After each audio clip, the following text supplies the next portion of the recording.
পাকিস্তানের রাজধানী ইসলামাবাদে আগামী শুক্রবার যুক্তরাষ্ট্র ও ইরানের মধ্যে শুরু হবে আলোচনা। মূলত ইরান প্রস্তাবিত ১০ দফা পরিকল্পনার উপর ভিত্তি করেই এই আলোচনা হবে বলে জানিয়েছে আল জাজিরা। ট্রাম্পও এটি গ্রহণ করেছেন বলে জানা গেছে। ইরানের ফার্স নিউজ এজেন্সির তথ্য অনুযায়ী এই ১০টি প্রস্তাবের মধ্যে অন্যতম ইরানের পরমাণু কর্মসূচি, হরমুজ প্রণালী দিয়ে অবাধে জাহাজ চলাচল আর তেহরানের উপর মার্কিন নিষেধাজ্ঞা ইস্যু।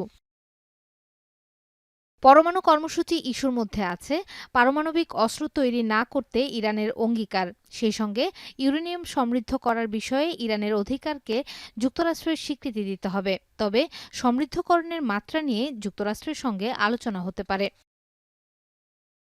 ২ সপ্তাহ যুদ্ধবিরতির সময়ে হরমুজ প্রণালী দিয়ে সীমিত আকারে জাহাজ চলবে ইরানের নিজস্ব নিয়ম এবং সেফ প্যাসেজ প্রোটোকল অনুযায়ী।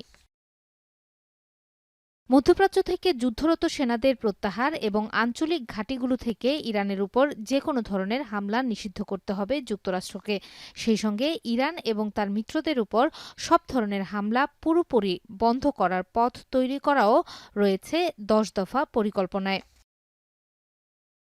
যুদ্ধে ইরানের যে পরিমাণ ক্ষয়ক্ষতি হয়েছে তা পূরণের প্রতিশ্রুতিও চায় তেহরান, আর এটি হতে হবে বিনিয়োগ ও আর্থিক তহবিল গঠনের মাধ্যমে। এছাড়া ইরানের উপর থেকে জাতিসংঘ সহ সব ধরনের নিষেধাজ্ঞা তুলে নিতে হবে। আঞ্চলিক দেশগুলোর সাথে দ্বিপাক্ষিক ও বহুপাক্ষিক শান্তি চুক্তি করার জন্য ইরানকে অনুমতি দিতে হবে। জাতিসংঘের একটি আনুষ্ঠানিক প্রস্তাবের মাধ্যমে এসব প্রতিশ্রুতির অনুমোদন চায় ইরান। শাহিনুর সরকার, এখন বিশ্ব। কালার এক্সপার্ট এবং ডার্ক স্যাপ সমৃদ্ধ অরিক্স অ্যাডভান্স ডিটারজেন্ট পাউডার, আপনার লন্ড্রি এক্সপার্ট।